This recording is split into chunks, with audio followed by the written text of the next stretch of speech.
बिस्मिल्लाहिर्रहमानिर्रहीम। मैं हूँ आपकी उर्दू की टीचर। खुश आमदीद करते हैं बुकमान पब्लिकेशंस को, और हम आपके लिए लाए हैं अल्फ़ा सीरीज़ की अबाबिल उर्दू ब्राए जमात दोम। अस्सलामुअलैकुम, कैसे हैं आप सब? उम्मीद करती हूँ कि आप सब खैर आफियत से होंगे। तो जैसा कि आपको पता है कि आज हम अबाबिल उर्दू का सबक नंबर 8 पढ़ने वाले हैं, और हमारे सबक का नाम है हमारे कौमी शायर। तो चलिए सबसे पहले अपने दाएं तरफ हौसलाती तलम पर नज़र दौड़ाएं। इस सबक की तदरीस के बाद आप इस काबिल हो जाएंगे कि बोलचाल में जुमलों के तसलसल को मरतूब करके मायनी अखज़ कर सकें और वाक़ये या कहानी को समझ सकें, मतन को फ़हम से पढ़ सकें, 5 से 7 सादा जुमलों पर मुश्तमिल मरबूत इबारत लिख सकें, फ़ेल फ़ाइल मफ़ूल को समझ सकें और इनमें फ़र्क कर सकें, रोज़मर्रा मामला स्कूल घर मोहल्ले खेल का मैदान में रवादारी इख्तियार कर सकें।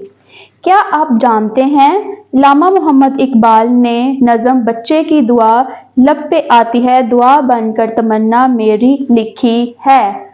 जो आप अपनी स्कूल असम्बली में ये दुआ पढ़ते हैं, तो ये दुआ किसने लिखी है? अल्लामा मोहम्मद इकबाल ने। इस बात को हमेशा याद रखिएगा। तो चलिए अब बारी आती है अपने सबक के खास अल्फाज पढ़ने की।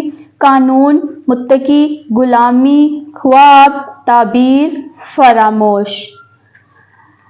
आइए मेरे साथ शुरू करते हैं इस सबक की रीडिंग को। अल्लामा मोहम्मद इकबाल हमारे कौमी शायर हैं। आप 9 नवंबर 1877 को सियालकोट में पैदा हुए। आपके वालिद शेख नूर मोहम्मद बहुत नेक और मुत्तकी इंसान थे। आपका आबाई वतन कश्मीर था। आपने इब्तदाई तालीम सियालकोट से हासिल की। FA का इम्तिहान मरे कॉलेज सियालकोट से पास किया। गवर्नमेंट कॉलेज लाहौर से फ़लसफ़े में MA किया। कानून की डिग्री हासिल करने के लिए 1905 में इंग्लिस्तान चले गए। फिर आपने जर्मनी से PhD की डिग्री हासिल की और 1908 में वतन वापस आ गए। उस वक्त बरसगीर पर अंग्रेज़ों की हुकूमत थी। मुसलमान गुलामी की ज़िंदगी गुजार रहे थे। आप मुसलमानों की तालीम और तरक्की के लिए बहुत फ़िक्रमंद रहते थे। आपको अपनी कौम से बहुत प्यार था। आप चाहते थे कि मुसलमान ज़िंदगी के हर मैदान में आगे बढ़ें। आपने मुसलमानों के लिए एक अलग वतन का ख्वाब देखा था। आपको बचपन से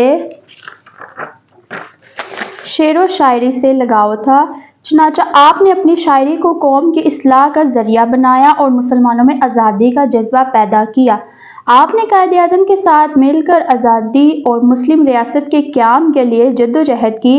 इस तरह मुसलमान एक आज़ाद वतन पाकिस्तान हासिल करने में कामयाब हो गए। अगरचे अल्लामा इकबाल अपने ख्वाब की ताबीर ना देख पाए, मगर क़याम पाकिस्तान में आपकी कोशिशों को फरामोश नहीं किया जा सकता। आप 21 अप्रैल 1938 को वफ़ात पा गए। आपका मज़ार लाहौर में बादशाही मस्जिद के दरवाजे के पास है। आपने बच्चों के लिए भी बहुत सी नज़में लिखी हैं। तो जी मेरे प्यारे बच्चों, मैं उम्मीद करती हूँ कि आपको सबक नंबर 8 की रीडिंग बआसानी समझ आई होगी, जो कि था हमारे पास हमारे कौमी शायर। और हमारे कौमी शायर कौन है? अल्लामा इकबाल। आज हमने उनके बारे में पढ़ा और सीखा कि वो क्या थे और उन्होंने हमारे लिए क्या किया। तो चलिए मिलेंगे सबक नंबर 9 के साथ, अगली रीडिंग के साथ। तब तक के लिए अल्लाह हाफिज़।